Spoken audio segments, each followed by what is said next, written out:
Assalamualaikum warahmatullahi wabarakatuh, saudara-saudaraku sebangsa setanah air, khususnya petani, baik itu petani padi, petani jagung, petani palawija, petani kebun, petani porang, petani sayur, hortikultura, petani sembarang lah. Akhir-akhir ini atau di akhir tahun 2022, akhir tahun lalu, berkembang isu bahwasanya krisis pangan internasional.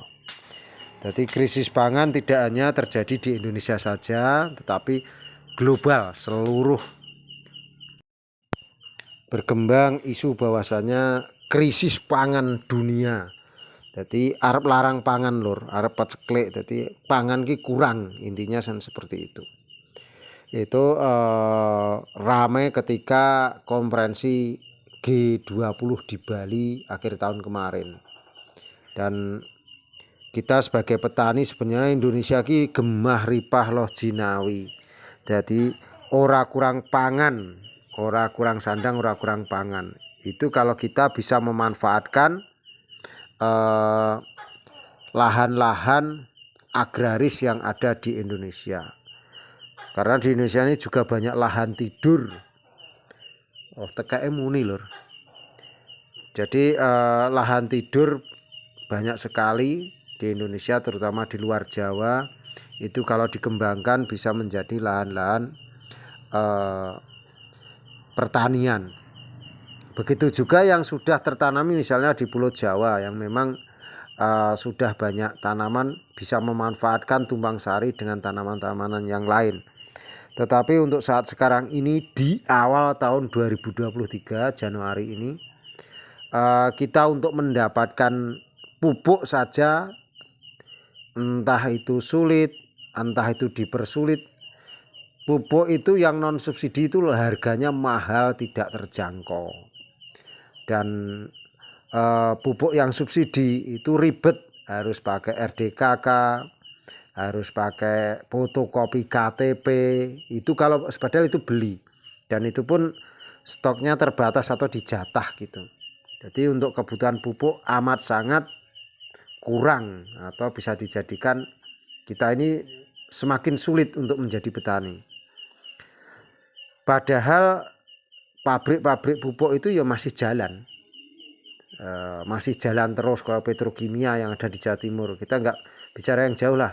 Petrokimia itu mendino giling terabuk terus, tapi ternyata sesama Jawa Timur saja kurang, apalagi yang provinsi tersebut nggak ada pabrik pupuknya. Dan maunya begini, maunya kita petani itu dituntut untuk mandiri, jadi gawe rabuk dewe, nandur dewe, bajak dewe lah, semuanya mandiri. Itu hal yang nggak mungkin. Karena untuk SDM petani itu beda-beda. Ada yang pegang HP, enak sing ora tahu nyekel HP.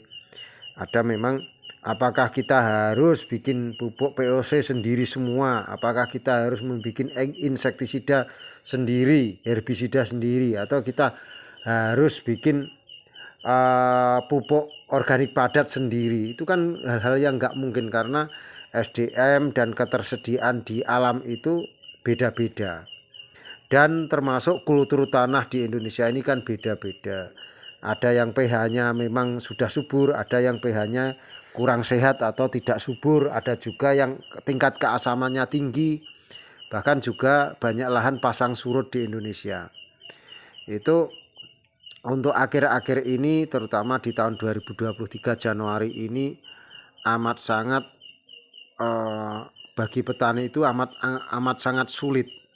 Apalagi kita ada isu berkembang bahwasanya akan ada krisis pangan internasional. Untuk Indonesia saya yakin krisis pangan itu nggak bakalan terjadi kalau kita guyub rukun sayuk saiko proyo. Kalau kita itu mau bangkit bersama-sama, dan terutama pihak yang terkait atau wong gede-gede, wong dhuwuran ki mihak petani, baik itu dari mulai kepala daerah sampai ke DPRD dan sebagainya, sampai ke tingkat atas bahkan tingkat pusat. Itu kalau memang berpihak pada petani, insya Allah juga akan lebih maju dan lebih baik lagi. Memang sangat miris untuk isu krisis pangan global, tapi kalau saya sendiri yakin Indonesia nggak bakalan terjadi krisis pangan sepanjang kita mau guyub rukun semua, termasuk di Indonesia ini memanfaatkan lahan-lahan tidur, memanfaatkan lahan yang sudah ada, yang di perkotaan bisa tanam di polybag, apapun yang penting jenis pangan gitu. Karena Cina saja yang 1,450 M penduduknya saja enggak kelaparan. India saja yang 1 M, tidak kelaparan. Apalagi Indonesia cuma 275 juta. Itu enggak bakalan kelaparan karena keluasan untuk Indonesia ini sangat luas sekali. Jadi antara penduduk dan keluasan manusianya itu masih luas tanahnya. Tetapi untuk saat sekarang ini memang saya pikir harus menjadi PR kita bersama, baik itu penggerak petaninya, terus dinas terkait termasuk kepala daerah, DPR dan sebagainya harus memikirkan petani. Kementerian Pertanian harus memikirkan petani.